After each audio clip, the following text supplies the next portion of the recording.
Welcome to E3 Rehab. I'm Dr. Mark Sertica, physical therapist. Today, I'm going to show you how to set up, perform, and program banded leg extensions at home to maximize the hypertrophy and strength of your quads. Most people perform banded leg extensions throughout the full arc of motion to mimic a leg extension machine, but the issue is that the resistance is greatest when the knee is completely straight and almost non-existent when the knee is bent, which is actually where you want it to be the most challenging. This is true of bands, ankle weights, or machines that don't have a fixed resistance throughout. The execution isn't necessarily wrong, but a more optimal option may be performing isometrics between 90 and 60 degrees of knee flexion. There are a few reasons for this. A systematic review by Orenchuk et al. In 2018 found that isometrics at longer muscle lengths leads to greater hypertrophy and improved strength throughout the range of motion, which results in greater transference to dynamic performance. Additionally, high-intensity isometrics at long muscle lengths improve tendon stiffness and thickness, which are advantageous. In 1973, Gary Schmidt also determined that the most knee extension torque occurs around 60 degrees of knee flexion, so it's where you're the strongest. There are some considerations for rehab as well. Bain et al. In 1995 discovered that an isometric leg extension at 60 or 90 degrees of knee flexion at 80% intensity created zero strain on the ACL. Powers et al. In 2014 determined that the patellofemoral joint stress was 30% less at 60 degrees of knee flexion compared to the knee being completely straight, which may be helpful for individuals experiencing patellofemoral pain. There are a few ways to set this up for a pure isometric contraction. You can use a resistance band, towel, belt, strap, or whatever other equipment you have that works.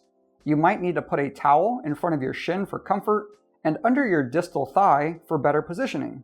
That same systematic review by Orenchuk found that more volume and longer holds leads to more hypertrophy, and isometrics at 70% intensity or higher are beneficial for tendon adaptations.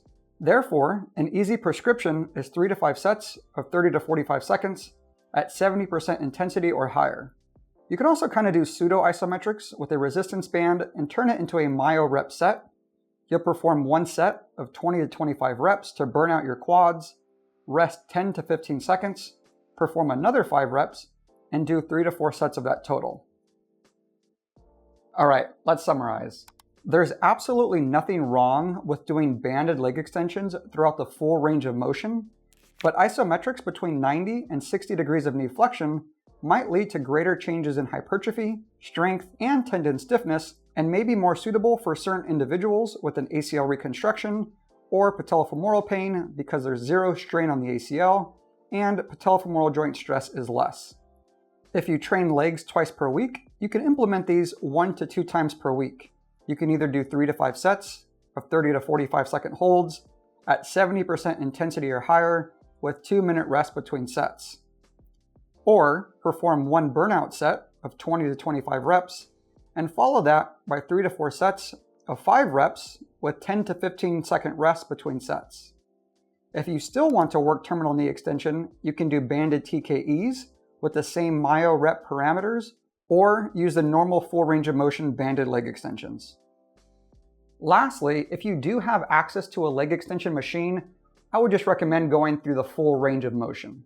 All right, thank you so much for watching. If you liked the video, make sure to hit that like button, subscribe, turn on notifications, leave any questions or comments down below, and make sure to check out our other leg extension videos, which I'll link in the description.